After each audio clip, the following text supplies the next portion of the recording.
Here we have problem of mechanics in which the role of impulsive forces and the inextensible nature of a string will be used.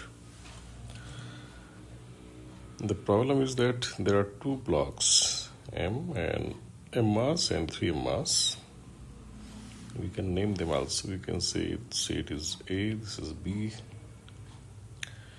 B is resting on a horizontal ground. It is connected to a light thread which is inextensible. The other end of thread is carrying this block A whose mass is lesser. So this can remain in equilibrium in this situation because this has lesser weight, this has more weight, and this pulley is smooth and fixed. The problem is that when this mass is at rest, this is at rest, and this string is tight, this block A is slowly lifted by height h. इसको h height तक धीरे से उठाते हैं और gently यहाँ से release कर देते हैं. तो जब इस पर लिफ्ट करेंगे तो स्ट्रिंग ऑब्वियसली लूज हो जाएगी और जो लूज हो जाएगी तो स्ट्रिंग का टेंशन जीरो हो जाएगा और जिस समय इसको रिलीज करेंगे तो ये रस्सी के टाइट होने तक केवल जी के इन्फ्लुएंस में गिरेगा. दैट मीन्स यहाँ से इसको छोटा सा पार्टिकल जैसे दिखाएं तो ये जी एक्सेलरेशन से गिरेगा और किस हाइट तक गिरेगा, एच, जब तक स्ट्रिंग टाइट नहीं हो जाती. तो यहाँ इसकी वेलोसिटी हो चुकी होगी √2gh जिस समय स्ट्रिंग टाइट होगी. अब सिचुएशन है दिस ब्लॉक ए है सर्टेन से वेलोसिटी u, यही वाले, और स्ट्रिंग अभी टाइट होने जा रही है. ये पुली है और ये दूसरा ब्लॉक इसी स्ट्रिंग से कनेक्टेड यहाँ भी एट रेस्ट है. मास 3m और m. जैसे ही ये स्ट्रिंग टाइट होगी यानी ये लेंथ अपनी रीगेन करेगी तो यहाँ एक इम्पल्स जनरेट होगा इस स्ट्रिंग में और ये इम्पल्स इधर भी उतना ही आएगा, राइट, क्योंकि ये पुली स्मूथ पुली जो है वो थ्रेड के टेंशन को या फोर्सेस को टेंशन रेस्टिंग के डिस्टर्ब नहीं करती. तो इस थ्रेड में राइट साइड में जितना इम्पल्स जनरेट होगा उसको जे सिंबल दे दें, वही जे यहाँ डेवलप होगा. और ये जर्क चाहेगा क्या, ये चाहेगा कि इन दोनों की वेलोसिटी इक्वल हो जाए क्योंकि थ्रेड इज इनएक्सेसिबल. ये नीचे जाना चाह रहा है, ये भी चल नहीं रहा है. तो ये ब्लॉक इस तरफ जो वेलोसिटी रखे इसको ऊपर वही रखना पड़ेगा जिससे कि स्ट्रिंग की लेंथ कांस्टेंट रहे. जितना ये पार्ट नीचे जाए उतना ये पार्ट ऊपर आए. तो due to this jerk finally अब दोनों की वेलोसिटी इसकी अगर नीचे भी हो जाएगी तो इस ब्लॉक की, इसको भी पॉइंट जैसे दिखा दें, इसकी ऊपर भी हो जाएगी. इसका मास 3m है, इसका मास m, और ये चेंज किया जर्क ने. जर्क का इम्पल्स है j, दोनों तरफ j. तो मोमेंटम इम्पल्स थ्योरम लगा दें. अगर इस पे लगाएंगे तो j की वजह से इसका मोमेंटम जो पहले mu था अब रह गया नीचे mv. तो डिक्रीज इन मोमेंटम इसमें जो हुआ mu से mv हो गया. तो decrease in momentum equal to applied impulse. ये मोमेंटम इम्पल्स थ्योरम से कह सकते हैं क्योंकि जो इम्पल्स इसकी वेलोसिटी के अपोजिट है इसलिए डिक्रीज करेगा इसके मोमेंटम को. इसमें कुछ भी मोमेंटम नहीं था, इस पर जो इम्पल्स आएगा वो इसके मोमेंटम में इंक्रीज करेगा. तो अगर इसकी वेलोसिटी जैसे मैंने यहाँ दिखाया v ही हो गई है तो इस j को लिखा जा सकता है 3mv, right. j can be written 3mv by applying momentum impulse theorem for block b.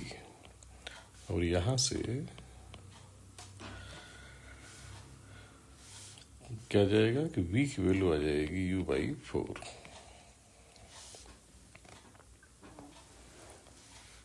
तो ये क्वेश्चन पूछा सकता है कि जब इसको यहाँ से छोड़ेंगे तो जिस समय स्ट्रिंग टाइट होगी टाइट होने के तुरंत बाद इन दोनों की वेलोसिटीज क्या हो जाएंगे, तो उसका आंसर ये है। This is one probable question. और यू की वैल्यू क्या डाल देंगे, √2gh। क्यों डाल देंगे √2gh, क्योंकि इसका h हाइट से फ्री फॉल हुआ था स्ट्रिंग की टाइट होने के पहले, तो उसकी वेलोसिटी आएगी √2gh, राइट। तो इसको लिखा जा सकता है √2gh/4।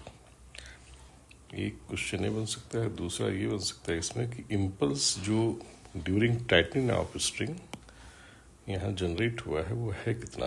तो इम्पल्स इस इक्वेशन से निकालने डायरेक्टली आ जाएगा, ये आ जाएगा 3mv। तो 3m इंटू √2gh/4 ये इम्पल्स जनरेट हुआ। दो क्वेश्चन ये पूछे जा सकते हैं। फिर ये पूछा सकता है कि इस टाइटनिंग के प्रोसेस में, स्ट्रिंग की टाइटनिंग के प्रोसेस में एनर्जी लॉस कितना हुआ। इनफैक्ट जहां भी जर्क इन्वॉल्व होता है, इम्पल्सिव फोर्सेस इन्वॉल्व होते हैं, mostly there is loss of energy. तो एनर्जी लॉस हुई या नहीं यही सभी पता भी लग जाएगा। वैसे there should be energy loss, क्योंकि mostly where where jerk is involve there is energy loss. तो एनर्जी लॉस कैसे पता करें। देखिए सिस्टम में स्ट्रिंग की टाइट होने के पहले क्या थी energy, before tightening of string,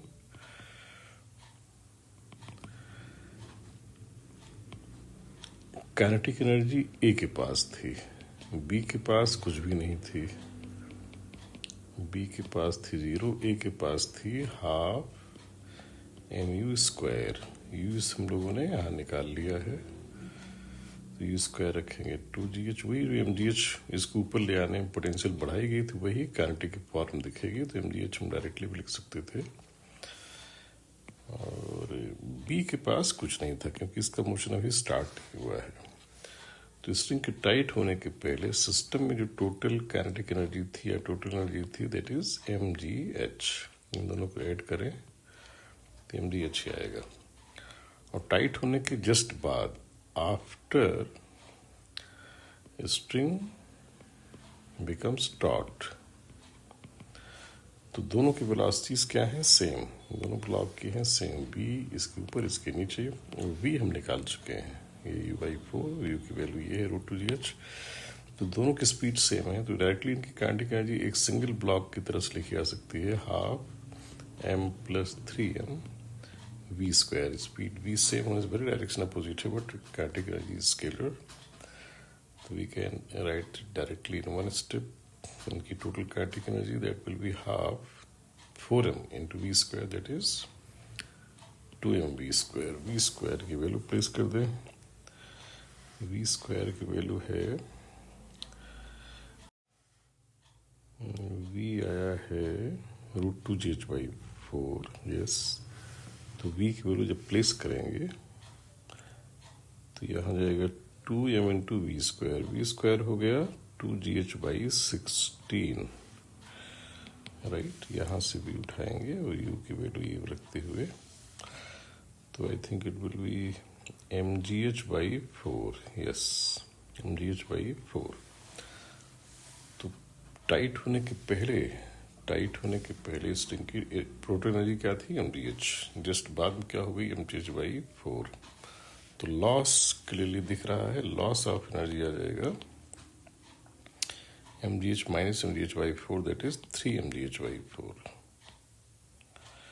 तो ये 3 प्रोबेबल क्वेश्चन इससे बन जाते हैं। और जो इसमें अच्छा क्वेश्चन बन सकता है कि रियलाइज कर सकते हैं, सपोज जिसमें ये स्ट्रिंग टाइट हो रही, सिचुएशन ये है कि ये नीचे v से जा रहा है और ये v से उठने जा रहा है,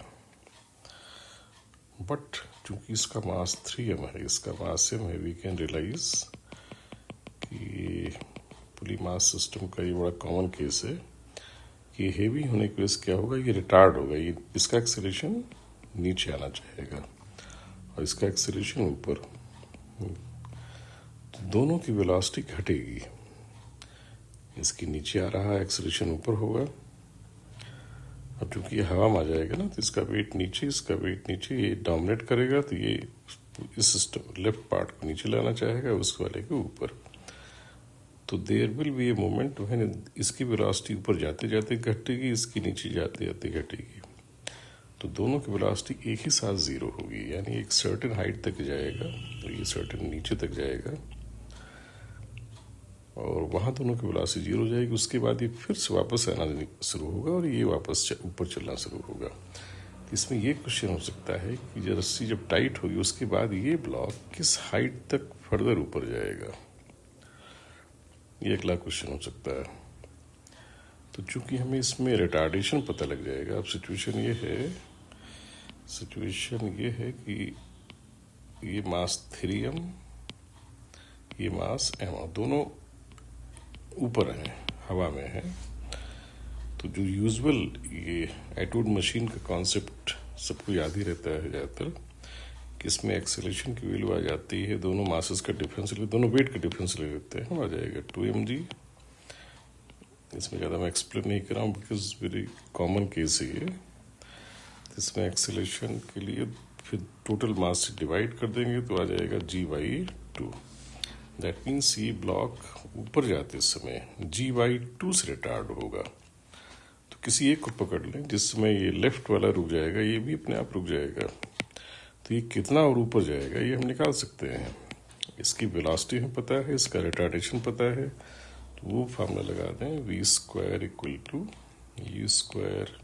u² -2s। जब रिटार्डेशन होता है तो we can directly use this with minus sign. ऊपर रुकना है, वेलोसिटी जीरो हो गई फाइनल, तो 0 = इनिशियल वेलोसिटी यहाँ क्या लिखेंगे वो हमें पता लग चुका है, कितना v यहाँ रखेंगे कि ये √2gh/4 का स्क्वायर -2a हम लोगों ने भी निकाल लिया है रिटार्डेशन, g/2 × s, यहाँ से s आ जाएगा, s आ जाएगा 2/16 यानी h/8।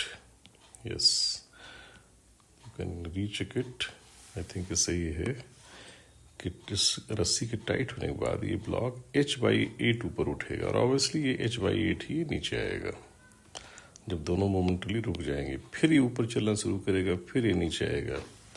तो फोर्थ क्वेश्चन तो ये बन जाएगा कि ये रस्सी के टाइट होने के बाद इसका आंसर ये होगा कितनी हाइट तक जाएगा, उसका आंसर हम लोगों ने निकाल लिया।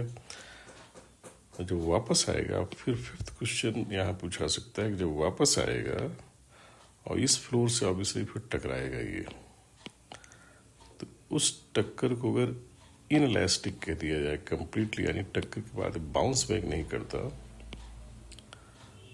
तो कितनी एनर्जी लॉस होगी। तो जिस वेलोसिटी से आएगा वो यही वाली होगी जिससे इसने उठना शुरू किया था, फिर वो लॉस हमें मिल जाएगा।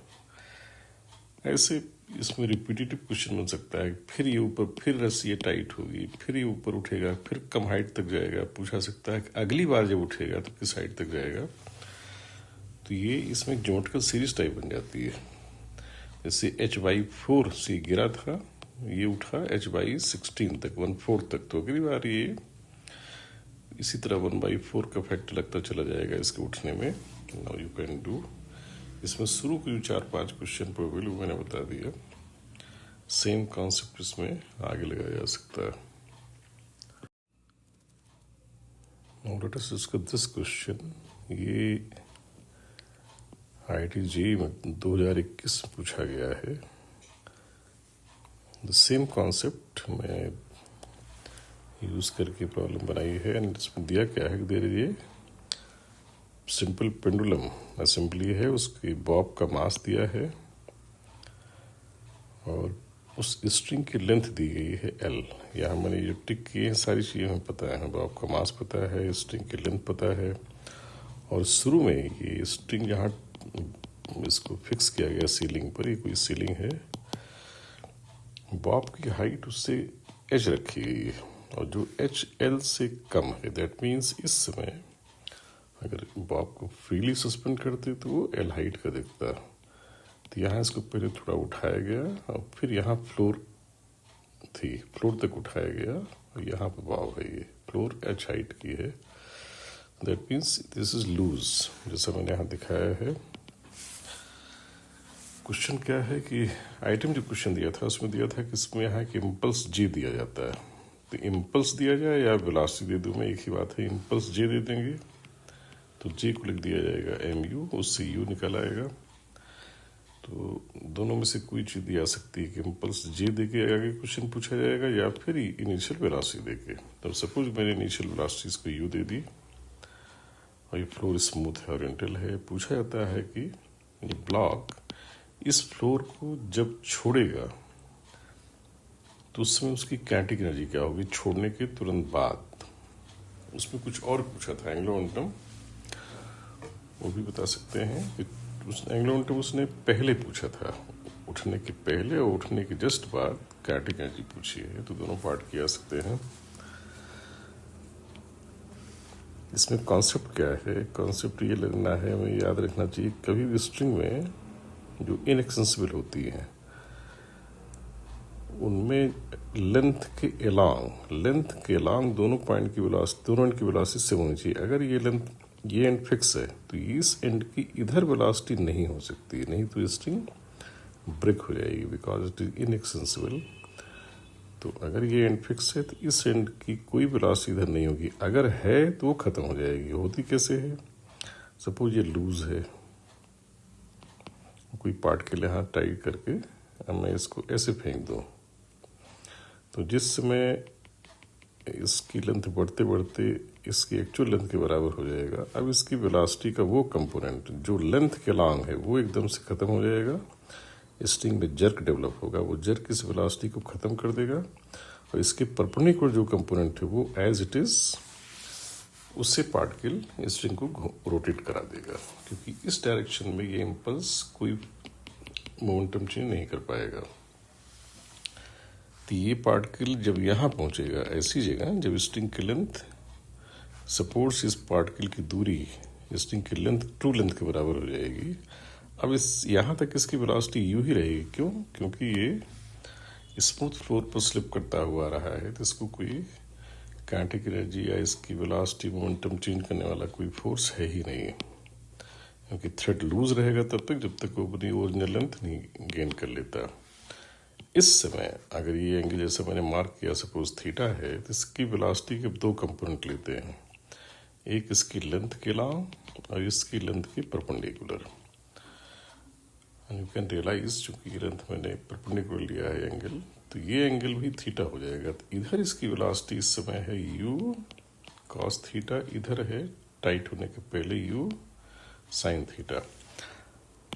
अब चूंकि ये लेंथ वो इसकी एक्चुअल लेंथ के बराबर हो गई ये सेपरेशन, ये एंड फिक्स है, इधर इसकी वेलोसिटी सस्टेन नहीं करेगी, वो एकदम से खत्म हो जाएगी। यहाँ जर्क डेवलप होगा और ये जर्क इस वेलोसिटी को फिर हटा देगा, इस वेलोसिटी को जीरो कर देगा, केवल ये रह जाएगी। तो ये उठेगा अब तो इस वेलोसिटी से उठेगा यू कॉस थीटा से, क्योंकि जो जर्क आएगा वो अपनी लेंथ के परपेंडिकुलर कोई फोर्स नहीं दे सकता, तो इस वाली वेलोसिटी को डिस्टर्ब नहीं कर पाएगा। आगे इस पर ग्रेविटी का इफेक्ट आएगा, जब ऊपर उठेगा फिर ही चेंज होगी, बट उस टाइटनिंग के प्रोसेस के तुरंत बाद ये वेलोसिटी इसकी यही रहेगी यू कॉस थीटा। तो मुझे इसकी काइनेटिक एनर्जी मिल गई टाइट होने के बाद, यानी इसको फाइनल कह दें, यानी जर्क टाइट होने के बाद, तो half m u square cos square theta. Cos theta कहाँ से निकलेगा, ये अरेंजमेंट जो दिया गया है क्लियर दिख रहा है, cos theta will be h upon l, और एच और एल हमें दिए गए हैं क्वेश्चन में।